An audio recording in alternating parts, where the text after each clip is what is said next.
Chosen one. Stop for a moment. Something urgent is unfolding around you, and you can feel it in your spirit. You are not just casually scrolling, not just passing time.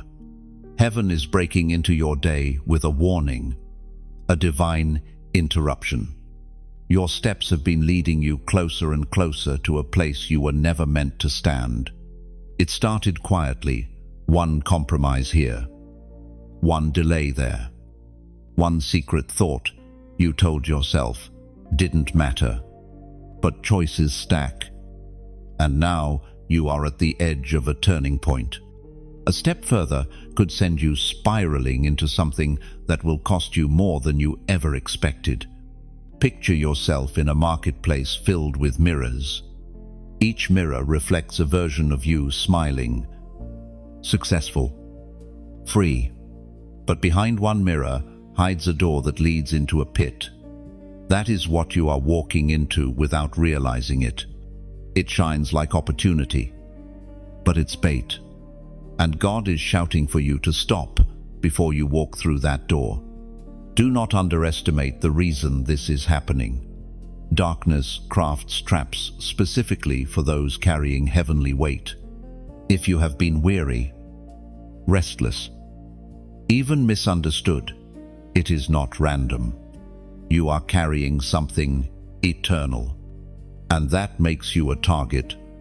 I recall the story of a chosen one who spent years in waiting. He was overlooked by men, slandered by enemies, and forgotten by those he helped. In his waiting, he nearly lost heart, but every tear, every lonely season, was molding him into someone darkness could not break. When his time came, he walked in strength no man could explain. You are standing in that same tension. Waiting has not been wasted. It is preparation. God is not late. You may feel as if his silence means absence, but the truth is, he is closer than you imagine. His hand is already pulling you back from a pit you don't even see. That is why these words found you now. The Word of God declares in the book of Proverbs, chapter 14, verse 12, "There is a way that appears to be right, but in the end it leads to death." Do you see it? The path can look harmless. It can look promising, but if it is not aligned with God, it becomes destruction. That is why he is begging you to stop. Now, I invite you into an act of courage. If this message stirs something deep inside of you, type 888 inches, the comments, not as superstition, but as a prophetic marker that you hear. You choose, and you will not walk into the trap. This is your moment to respond. And if these words pierced your heart, like this message, share it with someone you love. And subscribe to walk with this family of chosen ones who refuse to blend in with the crowd. Together, we rise stronger. Do not ignore the voice tugging at you. Do not brush this off as coincidence. You are standing at the edge of something big, but mercy has broken in first. The hand of God is stretched out. The only question is, will you let him pull you back? Do not delay. Chosen one, the longer you linger at the edge, the louder the enemy whispers. But today, heaven's voice has cut through the noise. This is not chance, it is divine rescue. Take the step back. Choose life. Choose destiny. And remember, your story is not ending here. It is only beginning. You are standing near snares you cannot see. That is the danger of hidden traps. They do not announce themselves with alarms or flashing lights. They sit quietly in the shadows, waiting for you to stumble. The enemy is subtle. Weaving deception like a spider spins its web, delicate, invisible, until you are already caught. These snares take many forms. Sometimes it is a relationship that feels safe, but slowly pulls you away from God. Sometimes it is an opportunity that promises advancement, but demands the cost of your integrity. Sometimes it is the soft voice in your mind whispering, "It's not that serious. You'll be fine." But beneath every disguise is the same intention to pull you from your divine path. Think of a hunter in the wilderness. He does not chase the animal loudly, for that would make it flee. Instead, he lays traps where the animal already walks. He studies its patterns, learns its habits, and waits patiently. That is how darkness works against you. The traps are laid along the very path you frequent. That is why this warning is not random. There was once a chosen one who found themselves caught in a web of false friendships. They thought they had found support, a circle of people who celebrated them, but slowly, the circle began to press for compromise. Small at first, a word here, a decision there, until the chosen one woke up one day realizing they no longer recognized themselves. It was not the sudden fall that destroyed them, it was the slow, unnoticed drift. That same danger whispers at your door. It is not always a dramatic choice between good and evil. Sometimes it is 1,000 tiny choices between almost right and almost wrong. The closer they look to truth, the more dangerous they are. According to what is revealed in the book of Hosea, chapter 4, verse 6, "My people are destroyed from lack of knowledge." You see, ignorance is the enemy's advantage. When you cannot see the snare, you step into it blindly. But when your eyes are opened, when you discern the pattern, the trap loses its power. This is why God unmasks the danger before it can swallow you. Consider another image, a field of tall grass in the late afternoon. Golden light makes everything appear beautiful. Yet hidden among the blades lies a coiled serpent, still as stone, waiting for one unguarded step. The beauty of the field does not erase the reality of the snake. In the same way, not every bright opportunity is safe. Your sensitivity to the spirit is your protection. The trap may glitter, but your spirit will feel the heaviness. Something will not sit right. That unease is not paranoia, it is God's whisper. You must learn to pause, to test every open door, to measure every invitation against His truth. The chosen one's greatest weapon against hidden snares is awareness.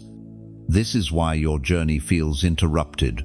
Right now, heaven is sharpening your sight. God would rather stop you mid-step than watch you fall into the enemy's carefully laid net. So do not resent the pause. Do not resist the warning. It is not punishment, it is mercy. What feels like delay is actually deliverance. Hidden snares are real, but they are not undefeatable. When you walk in awareness, when you refuse to move without light, every trap becomes exposed, and every weapon loses its edge. The ground beneath you feels steady, yet every step of compromise leads you closer to the edge. That is the way the cliff of compromise works. It is not a sudden drop, but a slow, subtle descent. You barely notice it until the air grows thin and the drop yawns wide before your feet. It begins innocently. You tell yourself, just this once. You bend your own standards slightly, convincing yourself it is temporary. But compromise never stays still. It multiplies. What was once a small concession grows into a habit, and the habit hardens into a chain. One choice at a time. The cliff pulls you closer to destruction, Picture a candle placed near an open window. At first, the flame is steady, but each gust of wind bends it slightly, bending, until one final breeze extinguishes the light. That is what compromise does to your spirit. A single gust will not snuff you out, but the accumulation will. I think of a chosen one who was called to stand firm in purity.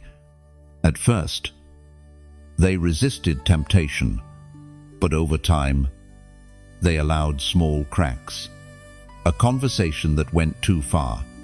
A decision they justified in private. Soon they found themselves in a place they swore they would never go. Their fall was not a leap, it was a slide down the cliff of compromise. This is why God is pleading with you now. Because you are one step away from a slope, you cannot stop sliding down. The enemy is not rushing you into ruin. He is luring you gently, until you no longer feel the danger. The ancient words recorded in the book of James, chapter 1, verse 15 declare, "Then, after desire is conceived, it gives birth to sin, and sin, when it is full grown, gives birth to death." Do you see the progression? It begins with desire. That desire, if unchecked, grows into compromise.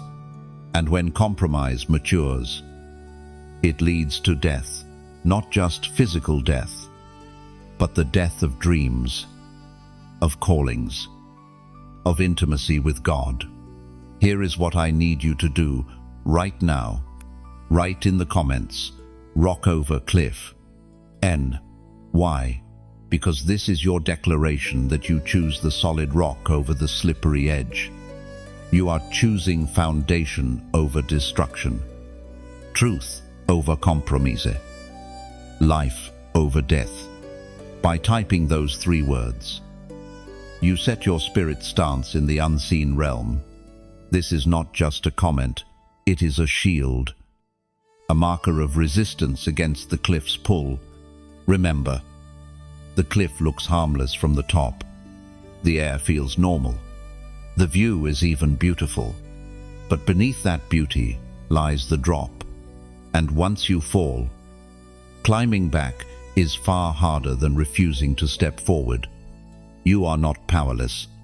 You are not a victim of your habits or your temptations. God has already given you the strength to resist.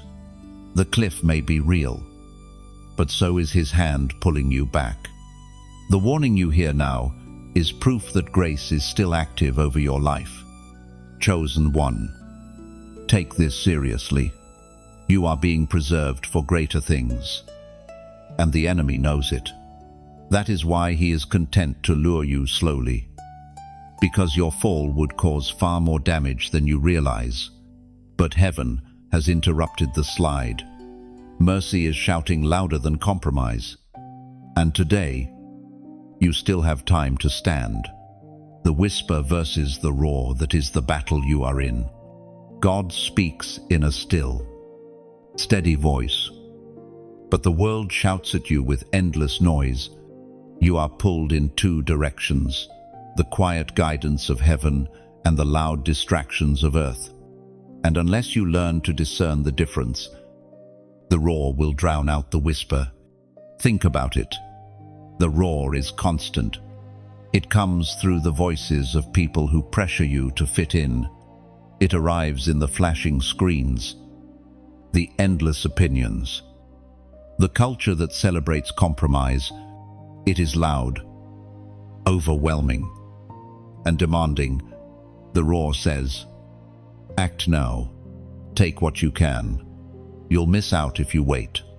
Len, the whisper, however, is different. It is calm. It is patient. It does not compete with the noise. It simply waits for you to notice. That is why so many miss it. They expect God to shake the ground, but He often chooses to nudge the heart. There is an ancient story of a prophet who stood on a mountain. waiting to hear God's voice. There was a wind so strong it tore through rocks. There was an earthquake that shook the ground. There was fire blazing fiercely. But God was not in the wind, not in the earthquake, not in the fire. He came in a gentle whisper. That whisper carried more weight than all the chaos before it. Chosen one. Your struggle is not that God is silent. It is that the roar of the world is too loud. Every day you are bombarded with invitations to hurry, to indulge, to take shortcuts, and slowly, if you are not careful, the roar feels normal and the whisper feels faint. We are reminded through the writings of David in the Psalms. Chapter 62, verse 5. Yes, my soul, find rest in God. My hope comes from Him. And rest, that is the key. The roar thrives on busyness, en constante motion, en noise, but the whisper requires stillness. Only in rest does the heart become quiet enough to hear what God is really saying. Imagine yourself in a crowded marketplace at noon. Voices compete. Merchants shout. Music plays. Feet shuffle across the stone streets. It feels impossible to hear anything clearly. But then imagine stepping into a hidden garden nearby. Suddenly, the chaos fades, and even the soft chirp of a bird becomes distinct. That is what happens in your spirit when you withdraw from the roar and lean into God's whisper. The roar wants to rush you. The whisper asks you to wait. The roar tempts you with immediate pleasure. The whisper leads you toward eternal promise. The roar feeds your fears. The whisper strengthens your faith. Do not despise the whisper. It may feel small, but it is the only voice that truly knows where you are headed. The roar only sees the moment, but the whisper sees eternity. This is why silence can feel uncomfortable. When you turn off the noise, you are left with yourself and the whisper, but that whisper is your anchor. It is your lifeline in the storm. Remember, Jesus himself often withdrew from the crowds, from the shouts and demands, to pray in solitude, if even he needed quiet to hear clearly. How much more do you, chosen one? The whisper is speaking, even now. It does not force itself, but it waits for you to recognize it. And when you do, you will find that its calm guidance cuts through the roar more powerfully than you imagined. Cycles. They circle around you like shadows at sunset. You tell yourself you have broken free, only to find the same patterns waiting for you months or even years later. Delay, procrastination, rebellion. The silent bargains you make with yourself that keep you from stepping fully into obedience. These cycles are chains, invisible but heavy. The truth is, patterns that remain unbroken eventually shape destinies. One repeated compromise becomes a character, one delay becomes a lifestyle, and slowly, your calling is muffled beneath layers of habit. That is why this moment matters so deeply. You are being given the chance to interrupt what has followed you for too long. Think of a wheel stuck in mud. It spins and spins, splattering dirt, but goes nowhere. That is what cycles of compromise do. They drain your energy while keeping you stuck in the same place. You feel exhausted, yet progress is missing. And if you are honest, you've seen this wheel before. It isn't new. It is the same struggle that resurfaced under a new name. I recall the journey of a chosen one who spent years circling the same mountain every season. They promised themselves it would be different, yet they returned to the same temptations. the same excuses, the same silence toward God. But then came a day when they heard his voice in a way they could not ignore, and with trembling but determined steps, they broke the pattern.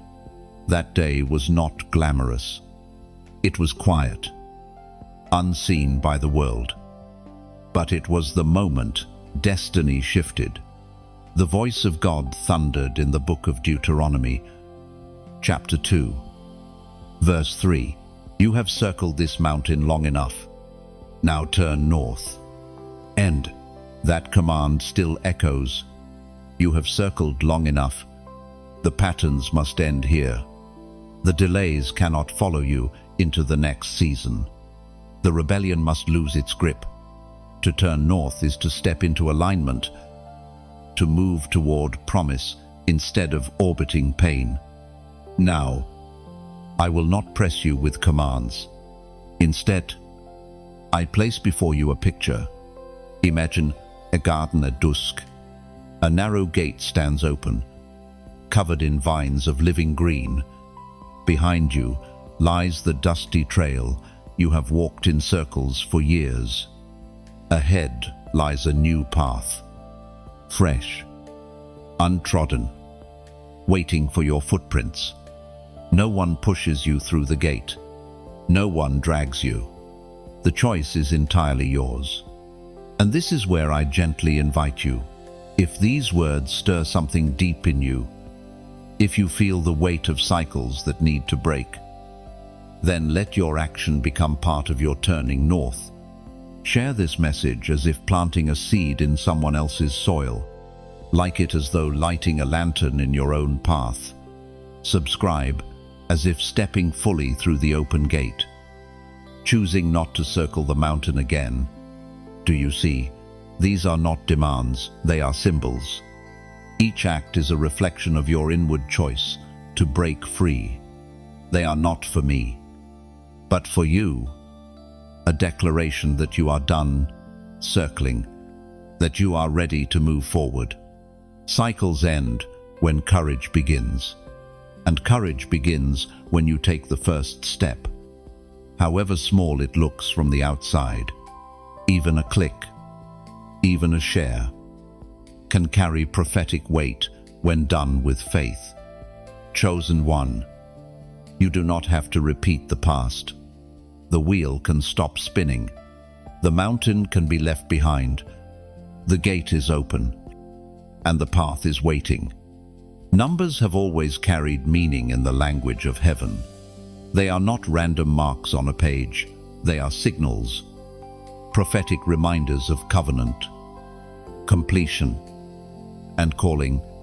That is why, throughout Scripture, God uses numbers to highlight seasons. 7 for fullness, 12 for government, 40 for testing.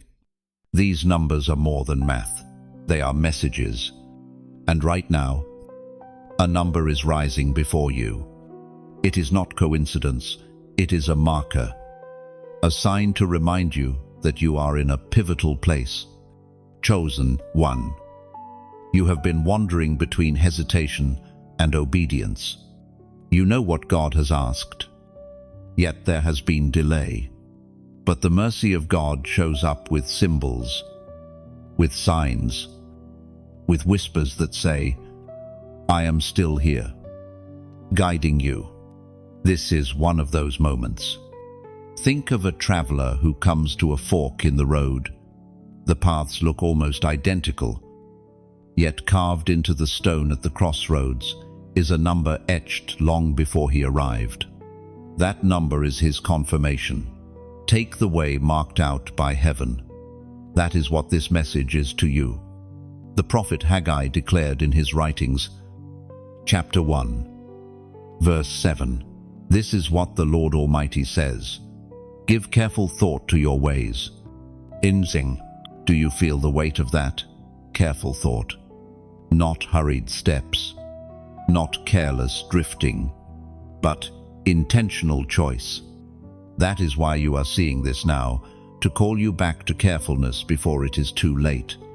I remember a chosen one who almost lost everything, because they ignored the signals. The warnings came gently at first. A dream, a conversation, a word that pierced, but they brushed it off. It wasn't until the consequences grew heavy that they realized God had been speaking all along. They confessed later, "If only I had paid attention to the signs earlier. But you, chosen one, are not too late. The sign is flashing before you now." Here is where I ask you to act in faith. Write in the comments, 111. Why? Because this number represents oneness, unity, and divine alignment. By typing it, you are making a prophetic declaration that your heart, your mind, and your steps are being brought into agreement with heaven. It is not superstition, it is alignment. You are saying, "I will walk carefully. I will walk in unity with God. I will not drift." Imagine it this way. You are building a house without a firm foundation. Every wall eventually cracks. But when the foundation is set square and deep, storms may rage and winds may howl, yet the house remains. That is what this prophetic number signifies for you, the setting of your foundation, the aligning of your life so that you cannot be shaken. Think also of a compass pointing north. The needle is steady, never swayed by the noise of the world around it. That is what 111 means for you, your spirit pointing toward God's direction, unwavering. Even when chaos surrounds you, you are not scattered, not pulled in fragments, but gathered into one focus, one purpose, one destiny. So do not dismiss this as coincidence. Do not scroll past and call it random. This moment is divine architecture. Heaven etching 111 into your path as a marker. Step into it with faith, and you will find your steps no longer stumbling in uncertainty, but planted with precision. Chosen one. The whisper has spoken. The sign is clear, and the number has been given. The only thing left is your agreement. The weight of destiny presses on you, though at times you try to shrug it off. It is not the kind of weight that crushes. It is the kind that reminds you that you were never made for ordinary paths. There is something on your life that refuses to let you settle, even when you wish you could blend in and live unnoticed. You may feel restless. You may have wondered why every detour feels heavier for you than for others. The reason is simple. You carry more. When someone carries gold in a clay jar, the jar must be guarded. When someone carries fire in their hands, they cannot move carelessly. That is why your mistakes feel louder, why your resistance feels harder, why your journey feels longer. Destiny does not allow shortcuts. God is shaping you for a role only you can fill. And though it feels like a burden, in reality, it is an honor.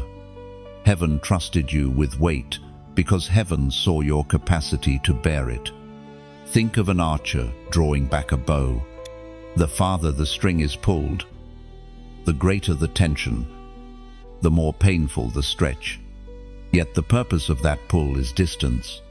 You feel the stretch in your life because God intends to send you farther than you ever imagined. There was once a chosen one who despised their waiting season.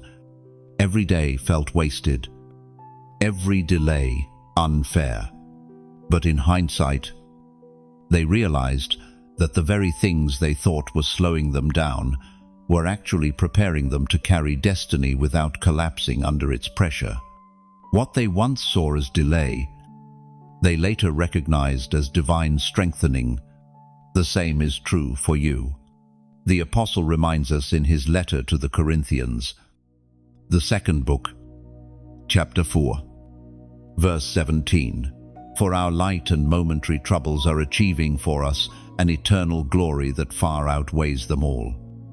And if trouble feels heavy now, but compared to the glory attached to your destiny, it is light. The weight you carry is not meant to break you, it is shaping you into someone who will not shatter when glory comes. Destiny always demands endurance.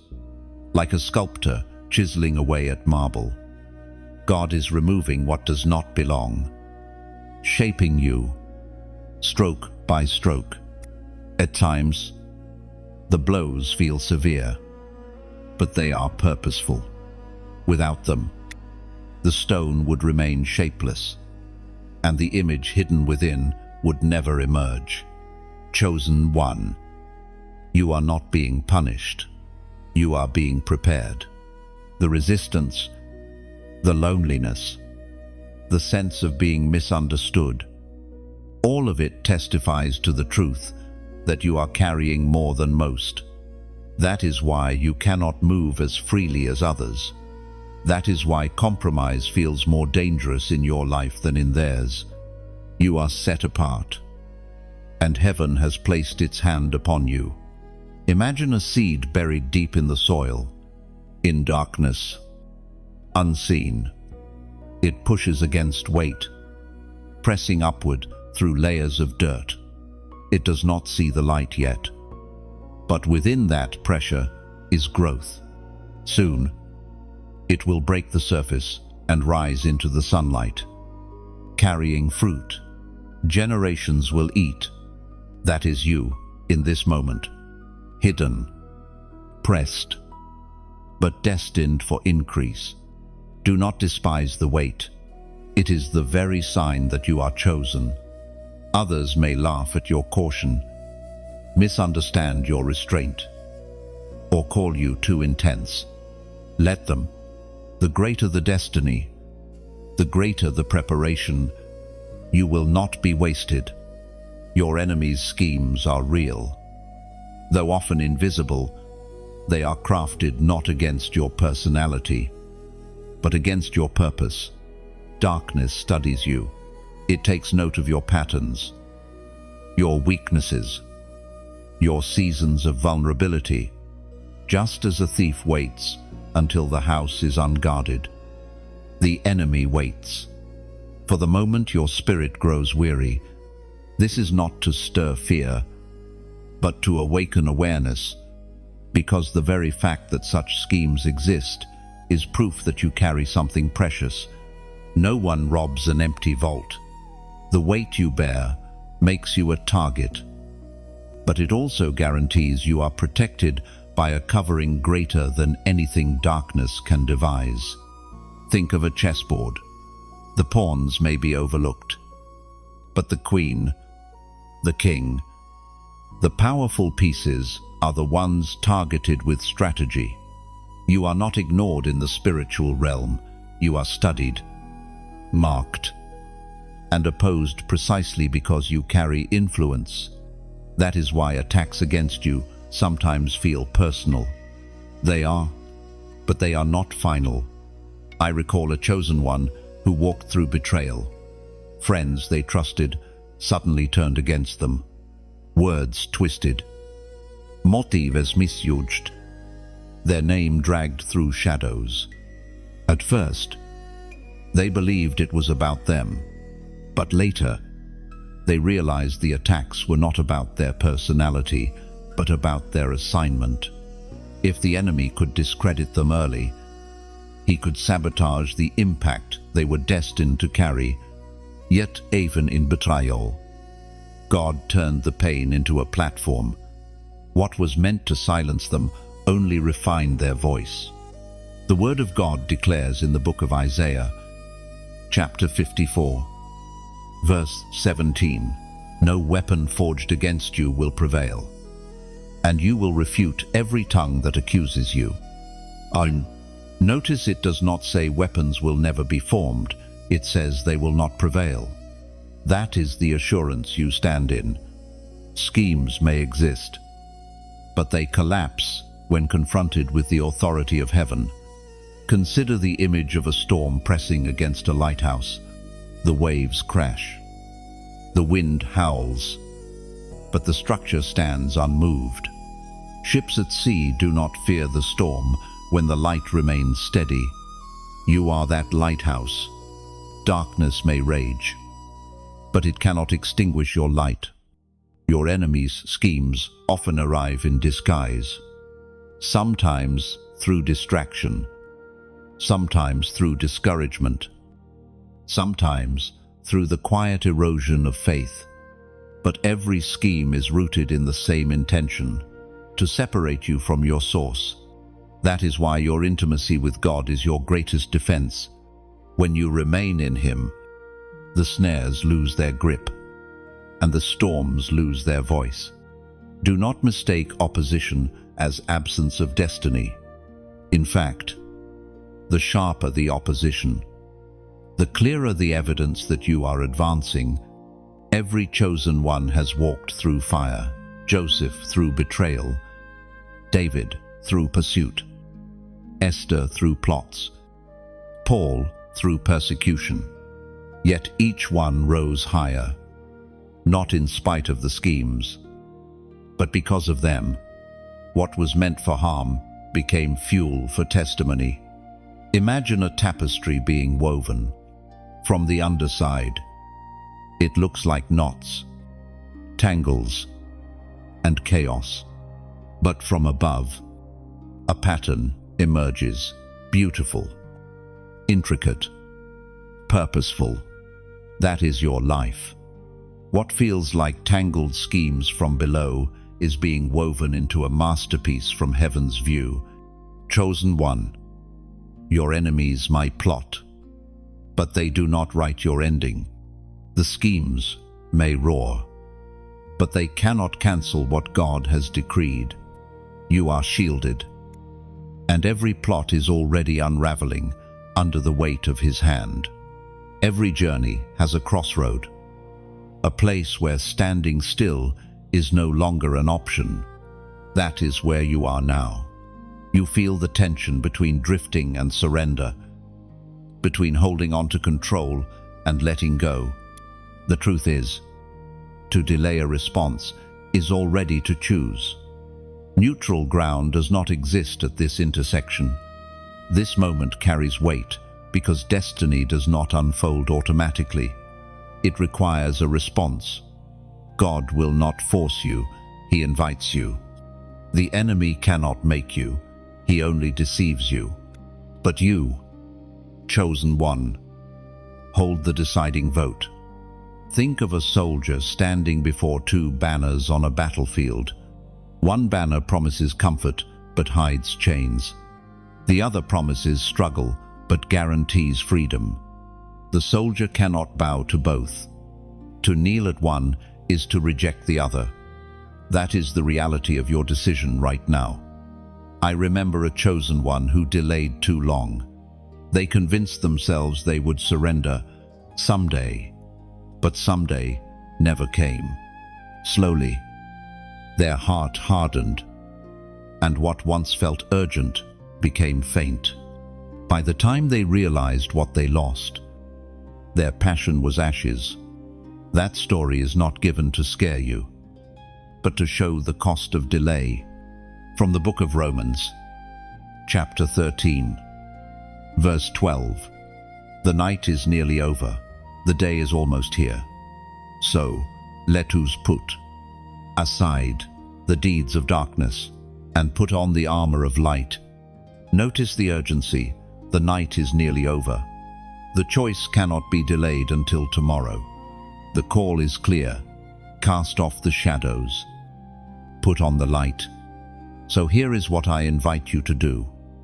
Not out of pressure, but as a prophetic step. Write in the comments, "Darkness denied." Oh, bah! Why these words?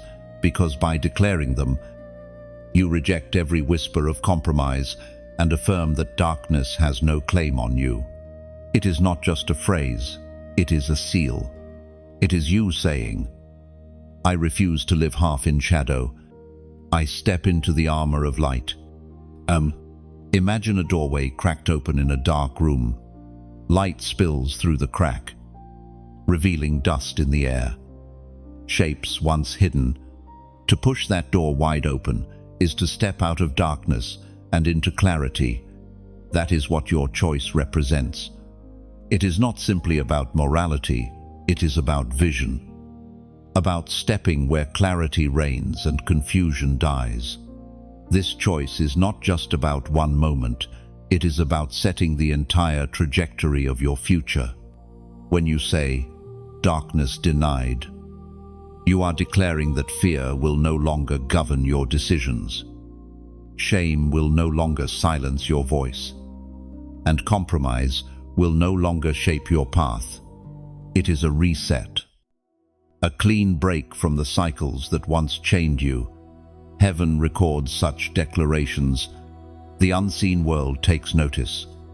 Your words, though typed simply on a screen, carry eternal weight when they are birthed from faith. And understand this clearly. Denying darkness does not mean you will never face temptation again. It means when the pull comes, you have already chosen your allegiance. It means when the roar tries to drown out the whisper, you remember, you stood at this crossroads and chose light. That memory will become strength for your tomorrow. It will remind you that you are not drifting aimlessly, you are anchored. Each time you recall these words, strength rises again. Darkness denied is not just a comment, it becomes your shield, your compass, and your victory cry. The sound of heaven grows louder. It is as if a broadcast is breaking through static, reaching for your heart. You cannot ignore it anymore. The message is clear. Turn back before it is too late. This is not the cold voice of command. It is the trembling voice of love, urging you away from danger and toward life. Picture a lighthouse on a cliff. Its beam cuts through fog, sweeping across the sea. Ships far away adjust their course, not because the lighthouse demands it, but because its light makes the danger visible. That is what this moment is for you. Heaven is shining a beam into your storm so you can see the rocks before your vessel breaks. Some ignore the light. They think they can navigate by instinct, trusting their own eyes. But the fog deceives, and the rocks remain hidden.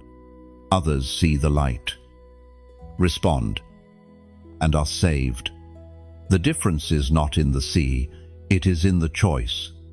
The Spirit spoke through the prophet Jeremiah, chapter 6, verse 16. Stand at the crossroads and look. Ask for the ancient paths. Ask where the good way is, and walk in it, and you will find rest for your souls. Do you hear it? The good way is already marked. You do not need to invent it. You only need to follow. Rest lies on that path. But ruin waits when you turn away. Think of your life as a violin string. When it is tightened just right, it produces music that fills the room with beauty. But if loosened too much, it grows slack and silent. If pulled too tight, it snaps. God is the hand tuning your string. The broadcast you hear is His gentle adjustment, bringing you into harmony so that your life sings instead of breaking. I remember a chosen one who described their turning point. They said, "It wasn't a thunderclap that changed me.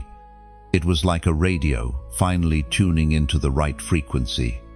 Suddenly, I could hear clearly, and I couldn't go back to static." That is what is happening for you. And now, let me place before you a choice that is entirely yours. If this message resonates in your soul, let your response become a symbol of your agreement. Like this word, as if placing a stone of remembrance on the path, marking where you chose clarity over confusion.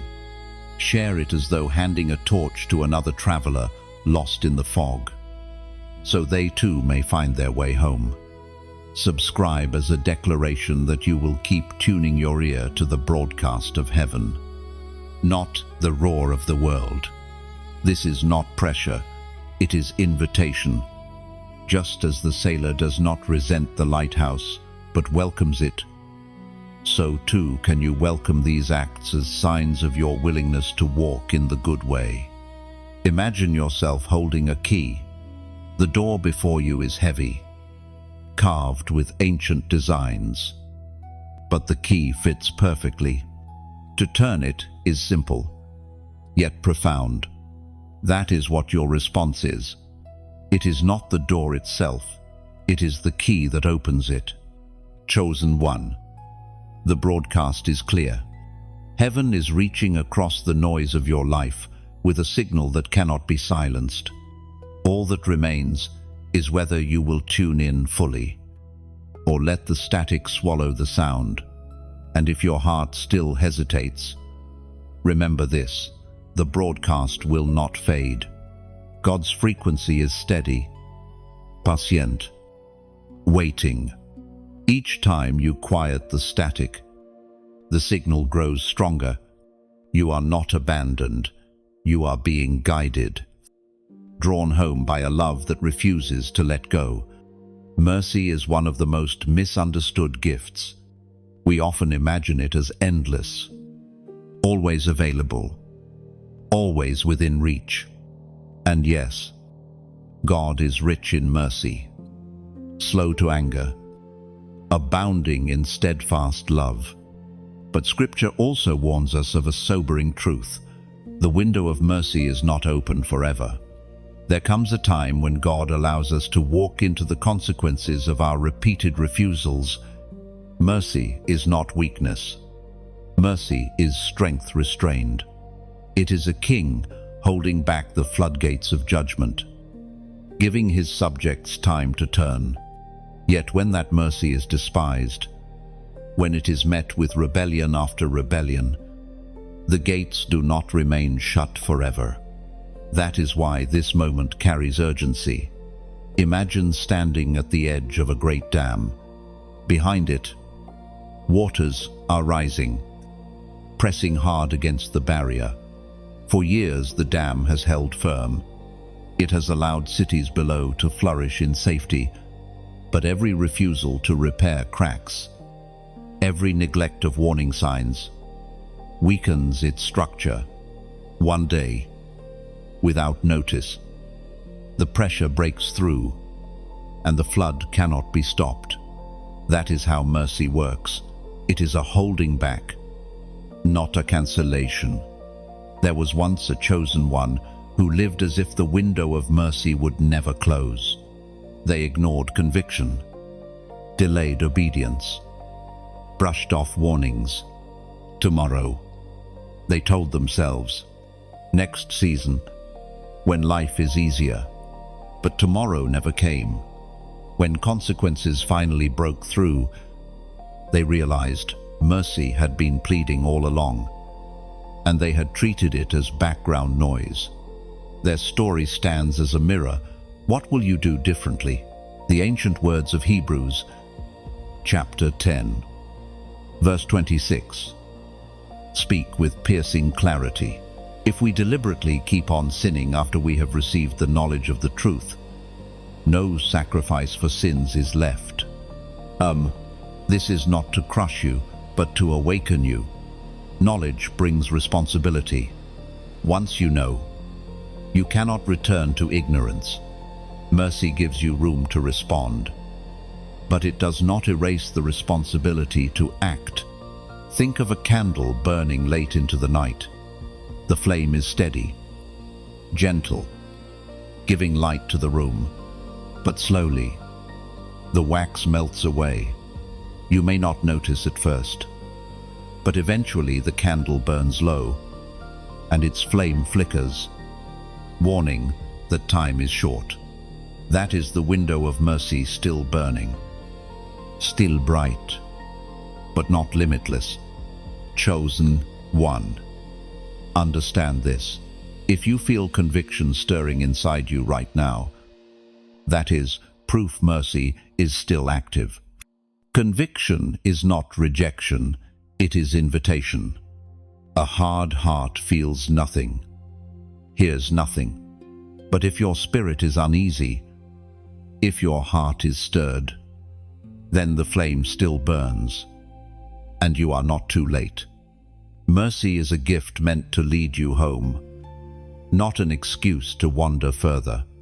It is an open door calling you back before the lock clicks shut.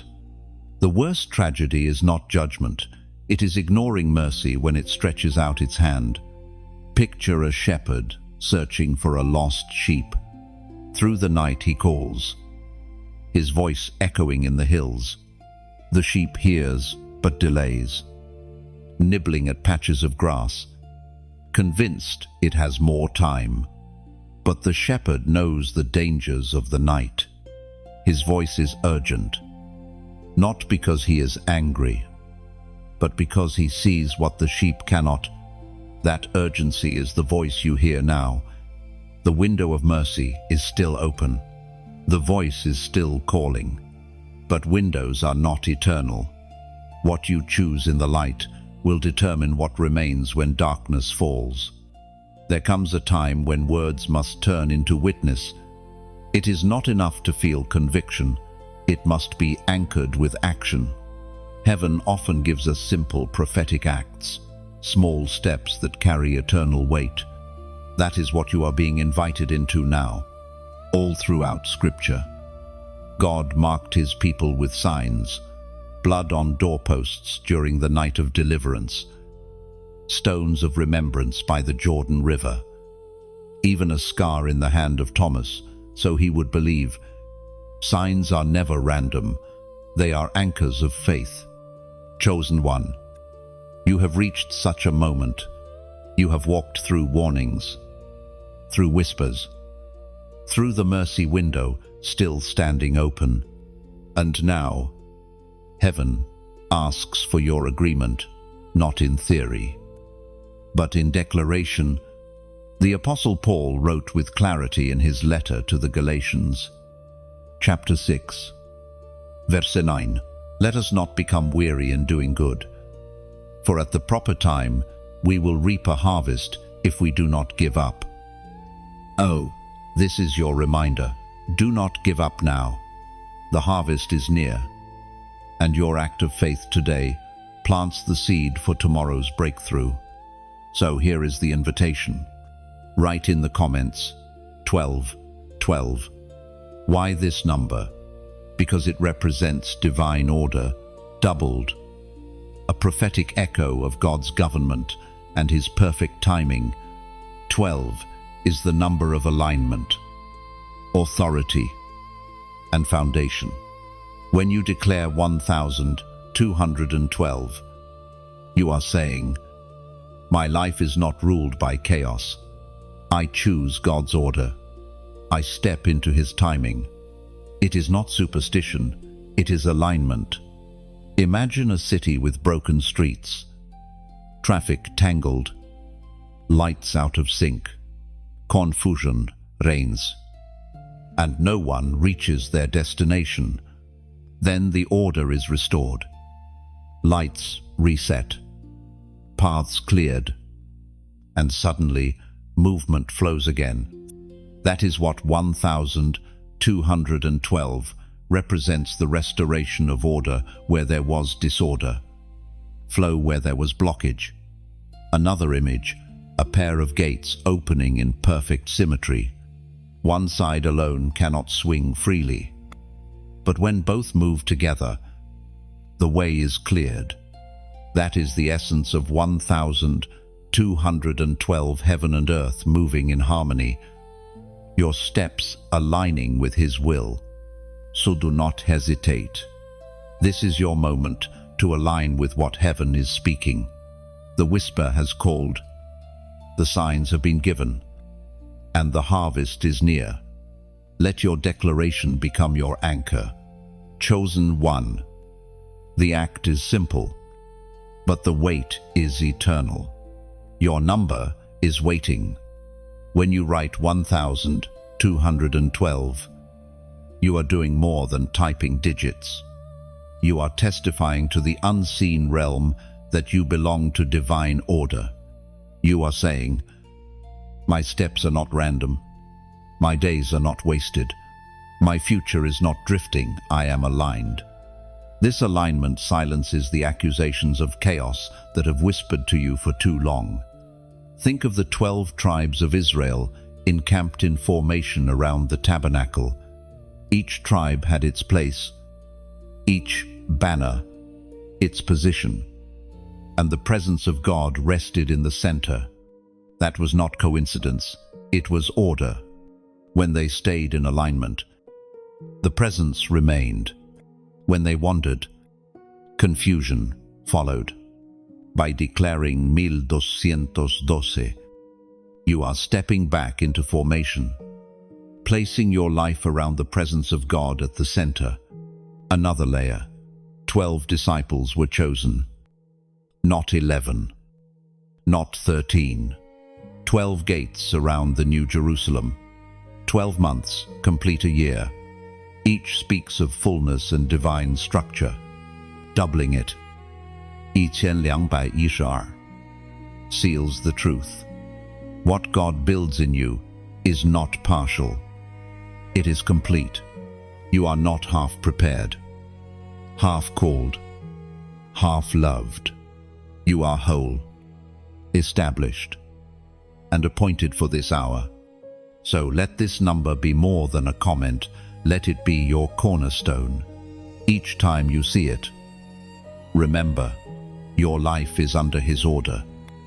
Your steps are in His rhythm, and your destiny is unfolding in His perfect time. There comes a point in every chosen one's journey where waiting is no longer enough. The season shifts, and heaven whispers a new word, battle. Not because God delights in war, but because your calling requires territory. And territory is never surrendered by the enemy without a fight. You are not drafted into a skirmish of flesh and blood. This is not about enemies you can see. It is about invisible powers, about shadows that fear the light you carry. Spiritual warfare is real, and to pretend otherwise is to stand unarmed on a battlefield. But you, chosen one, were not born to be unarmed. You were born to wield weapons, heaven forged for your hands. The Apostle Paul explained it with piercing clarity in his letter to the Ephesians, chapter 6, verse 12. For our struggle is not against flesh and blood, but against the rulers, against the authorities, against the powers of this dark world, and against the spiritual forces of evil in the heavenly realms. Notice what this reveals. You are not imagining the resistance. The heaviness you feel is not simply bad luck. The repeated obstacles are not coincidence. They are evidence of war. But where there is war, there is also victory. Think of a soldier learning to fight. At first, the armor feels heavy, the sword awkward, the shield cumbersome. But training transforms clumsiness into confidence. Each day on the battlefield shapes the soldier into someone who no longer fears the clash, but steps forward with assurance. That is what your present struggles are doing. They are training your hands for war and your fingers for battle. I recall the story of a chosen one who endured relentless opposition. Finances collapsed, friendships strained, opportunities dried up. On the surface, it looked like defeat. Yet, through that season, they learned to pray with fire, to stand with scripture, to resist the lies that whispered in the night. When breakthrough came, they realized the battle had not weakened them, it had turned them into a warrior. Imagine a blacksmith's forge. A piece of raw metal is thrust into fire. hammered on the anvil, plunged into water, then placed back into the flames, over and over. Fire and strike. Strike and fire. Painful, relentless, but purposeful. At the end, the metal emerges as a blade, sharp and unbreakable. That is the process you are in. The fire you feel is not random, it is forging. Spiritual battles often disguise themselves as ordinary frustrations, an unexpected delay, a conflict with someone close, a weight of discouragement that makes no sense. Do not be deceived. These are pressure points where the enemy hopes you will surrender, but the very presence of the battle proves your value. Darkness does not waste resources fighting what does not matter.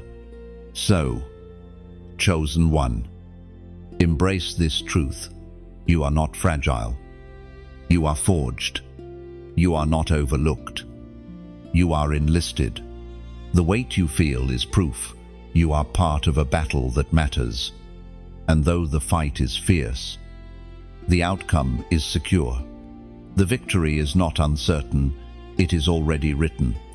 And when you finally look back, you will realize that the very war you dreaded became the womb of your strength, the place where your destiny took shape. One day, the scars you carry from these battles will not be marks of shame, but emblems of honor. They will tell the story of endurance, of standing when others fell, of rising when the ground trembled. And those scars will shine as proof that you did not fight in vain, but that every struggle forged you into a warrior who walks clothed in victory. There is something far more precious than gold, more enduring than fame, more radiant than achievement. It is the crown, and right now, chosen one. Heaven wants you to see what is truly at stake. You are not simply navigating temptation or battling shadows. You are guarding a crown that has been set aside for you since before time began. A crown is not given lightly. It symbolizes rulership, victory, and reward. In ancient days, runners in the stadium did not train for months, only to walk away empty-handed. They pressed forward for the wreath of honor placed upon their heads at the finish line. That image is written into your story. Every tear you have shed, every temptation you have resisted, every act of quiet obedience is building toward a crown. The Apostle James reminds us in his letter, chapter 1, verse 12, "Blessed is the one who perseveres under trial, because, having stood the test, that person will receive the crown of life that the Lord has promised to those who love him." And this crown is not of jewels that fade or metals that tarnish. It is the crown of life eternal, unshakable, radiant with the glory of God himself. To risk losing it for the fleeting pleasures of compromise is to exchange eternity for dust. Imagine a sculptor shaping a masterpiece. The stone resists at first, unyielding, hard, but as the chisel strikes again and again, what seemed lifeless slowly reveals form. Every strike is painful, but every strike is also progress. The crown works the same way. Trials shape you, chiseling away what does not belong, revealing the likeness of Christ within you. Each hardship is not meaningless. It is the hand of the sculptor preparing you for the honor only the faithful can wear. I remember the story of a chosen one who nearly abandoned their path. The weight of trials pressed too heavily, and the enemy whispered, "What's the point? Why keep fighting?" But in a quiet moment of prayer, they were reminded of the crown. That vision became their anchor. They rose again, not because life grew easier, but because they saw what was at stake. Years later, their endurance bore fruit, and their testimony lit the way for countless others. Consider another image, a crown resting on a velvet cushion in a royal chamber. Guards surround it, not because it is fragile, but because it is priceless. You, chosen one, carry such worth within you. Every distraction, every temptation, every snare exists because the enemy cannot bear to see you crowned. He knows what your coronation will mean for the kingdom of light. The path of perseverance is not glamorous. It is often lonely, hidden, and misunderstood. But each unseen act of faithfulness adds weight to your crown. Choosing integrity when no one is watching. Forgiving when you'd rather hold on to anger. Praying when your heart feels dry. These are not small. They are royal deeds shaping your eternal reward. So, guard the crown. Do not trade it for what fades. Do not let weariness convince you that surrender is easier. Your crown is waiting, and every moment of faithfulness brings it closer into view. The crown is not just your future, it is your identity. You are not merely surviving life's storms, you are being prepared for glory. And when the day comes, the crown will rest on your head, and heaven itself will declare, "Well done." And in that moment, every burden will make sense. Every tear will turn to light, and every sacrifice will shine back at you in the brilliance of your eternal crown. There is a stirring across the earth. It is not just in you, it is in many. A rising of voices, a gathering of chosen ones who refuse to bow to the shadows. You are not walking this path alone. Heaven is weaving a movement, a family, a remnant who carry the same fire. And today, you are being invited to stand among them. Think of sparks scattered in the dark, alone. Each spark fades quickly, but when brought together, they ignite into a blaze that no wind can extinguish. That is what happens when chosen ones unite. Your light grows stronger when joined with others who burn for the same truth. The Apostle Peter wrote in his first letter, chapter 2, verse 9, "But you are a chosen people, a royal priesthood, a holy nation, God's special possession, that you may declare the praises of him who called you out of darkness into his wonderful light." Do you see it? You are not just an individual flame, you are part of a nation of light. And nations are never silent. They declare, they rise, they move together with one voice. Imagine standing in a valley where echoes roll from mountain to mountain. A single voice sounds small, but when thousands shout together, the echo becomes thunder. That is what your agreement does. It turns whispers into a roar of glory. And here is where your response becomes more than routine. When you like this word, see it not as a click, but as the planting of a seed, your agreement buried in the soil, ready to bloom with others. When you share it, imagine releasing a lantern into the night sky, your flame rising to join countless others, carrying light farther than your own reach.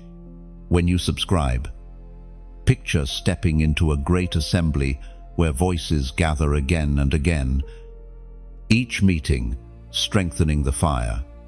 And when you leave a comment, let it be your banner in this valley.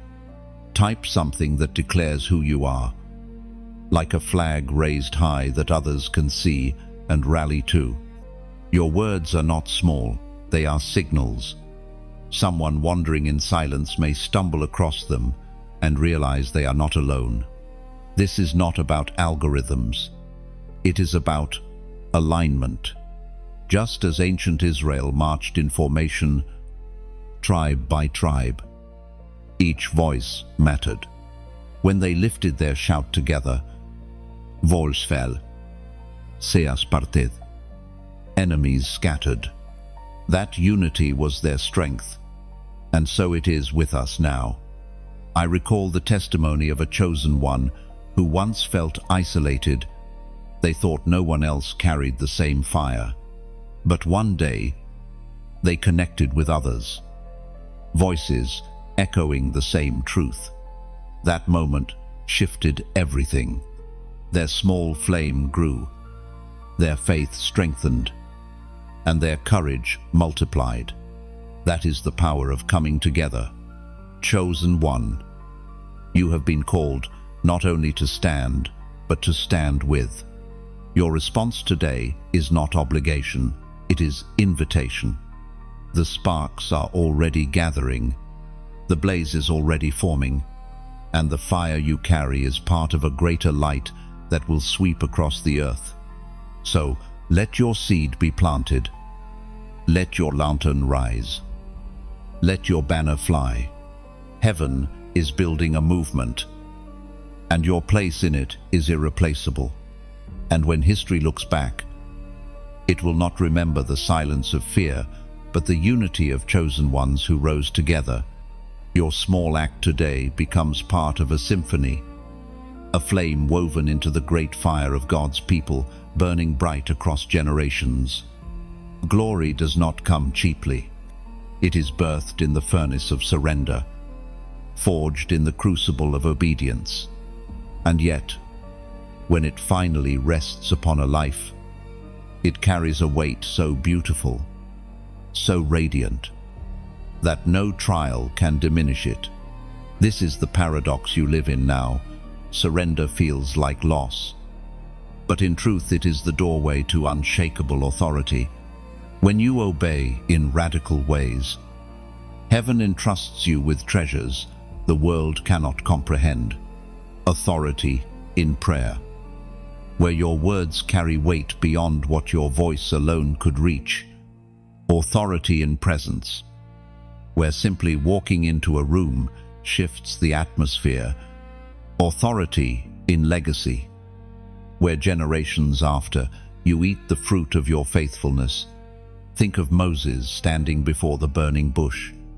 His sandals were dusty, his heart heavy, his past filled with failure. Yet in the place of surrender, removing his shoes on holy ground, he encountered glory that transformed him into a deliverer. What looked like a broken man became a chosen instrument. That is what surrender unlocks, the transformation from ordinary to extraordinary. The prophet Hosea recorded in chapter 6, verse 3, "Let us acknowledge the Lord, as surely as the sun rises. He will come to us, like the rains that water the earth." Do you see the promise? Surrender is not emptiness. It is pressing on to know Him. And when you press on, His glory does not withhold itself. It comes steadily, like sunrise that cannot be stopped, like rain that nourishes thirsty ground. Imagine a field of dry soil. Cracks stretch across the surface, and the crops bend low, lifeless. But then clouds gather, and rain pours down. Slowly the soil softens. Roots drink deep, and green life bursts forth again. That is what obedience does to your spirit. It invites the rains of glory that transform barren places into gardens. I once knew a chosen one who resisted surrender for years. They clung to their own plans, their own timing. Life felt dry, hoy elusive, purpose distant. But one day, in desperation, they laid everything down. It was not dramatic, it was quiet. Yet from that moment, doors opened they could not have forced. Strength filled them they could not have conjured. And glory settled on their life like a mantle. What they had searched for endlessly appeared the moment they surrendered. Glory is not about fame. It is not the applause of crowds or the recognition of men. True glory is the weight of God resting upon you, the assurance that you walk in His will, the unshakable peace that even storms cannot strip away. It is invisible and yet undeniable. Consider the image of gold refined in fire. Impurities rise. The heat feels unbearable. But when the process ends, the gold shines with brilliance it never had before. That is your life in surrender. Each fiery trial, each painful release of control is drawing the impurities out so that the glory of God may shine through you unclouded. Chosen one, glory awaits, not on the other side of striving, but on the other side of surrender. When you let go, you do not diminish, you increase. When you yield, you do not fall, you rise. And when you obey, you are crowned with a weight of authority that no darkness can rival. There are moments when words carry more than sound. They carry the pulse of eternity. This is one of those moments. Heaven is not whispering casually, it is pleading. God Himself is bending low, begging you to stop before you step beyond a line you cannot return from. The reason the urgency feels so sharp is because you are not stumbling towards something small. You are on the brink of something big. The choices you make now ripple far beyond this moment. They touch generations after you, shaping legacies you may never meet. That is why heaven refuses to stay silent. Think of a traveler walking toward a canyon edge.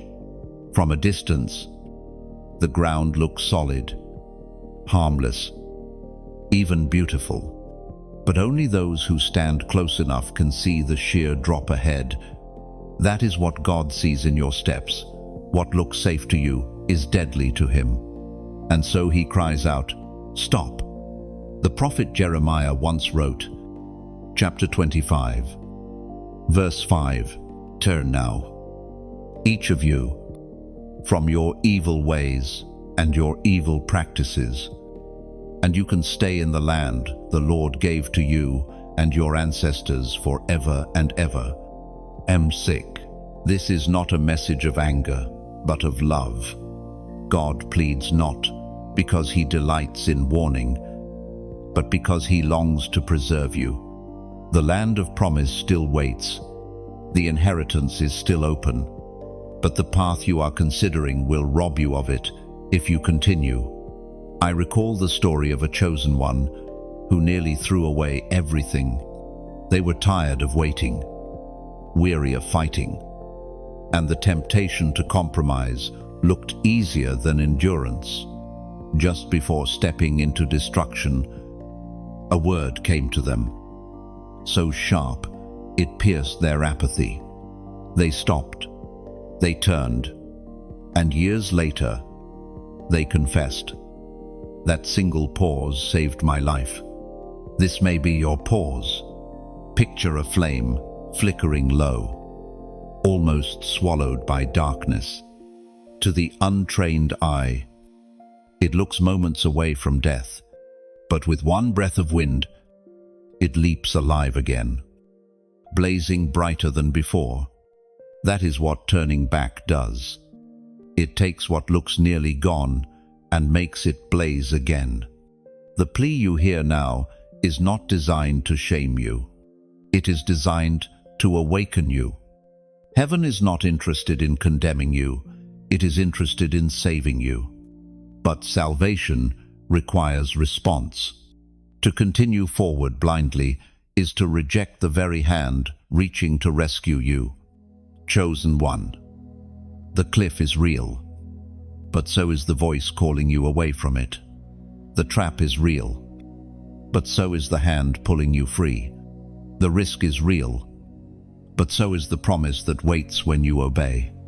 One day, you will look back on this very moment, You will remember the tug in your spirit, the sharpness of conviction, the clarity of warning, and you will either say, "That was the day I turned," or, with sorrow, "That was the day I ignored him." Heaven is pleading with you to choose the first. Stop, not because God is cruel, but because his love refuses to let you fall silently. Stop, because destiny is too precious to waste. Stop, because your crown, your legacy, your very life depends on it. And know this, the one who pleads with you is the same, one who will carry you once you turn. And when you turn, you will discover that the very voice that begged you to stop is also the voice that leads you forward. Steady, safe, and crowned with hope, chosen one. You have walked through every word, every warning, every vision of what heaven is whispering into your life. This journey has not been about information, it has been about transformation. And if your spirit is stirred, it is because God himself has been speaking to you between the lines, through the images, through the stories. Now, as you stand at the close of this message, you are invited into something more. This is not the end, it is the threshold. Our door stands open before you, and how you step through it matters. When you like this word, imagine it as a seal pressed into wax, your agreement leaving a mark, declaring, "This truth belongs to me." When you share, picture yourself lighting a torch and passing it into another hand. Someone else, perhaps silent in their struggle, may see your flame and realize they are not alone. When you subscribe, see it not as joining a channel, but as stepping into a living stream, a continual flow of reminders that you are chosen, called, and never forgotten. And when you comment, let your words be more than text. Let them be banners lifted high in the valley, signals to others that you are part of this rising remnant. Even a simple phrase can carry power, because words leave echoes long after they are written. This is not obligation, it is invitation. Each act is a symbol of your choice to walk in alignment, to step into destiny, to rise among the chosen. So take your step now. Mark this moment. Let your response become your witness, and let your witness become part of the great fire heaven is igniting across the earth. And when your voice joins with countless others, the sound becomes more than a comment. It becomes a chorus rising to heaven. Together, we form a family of chosen ones, united not by chance, but by calling. Let your step today echo across eternity,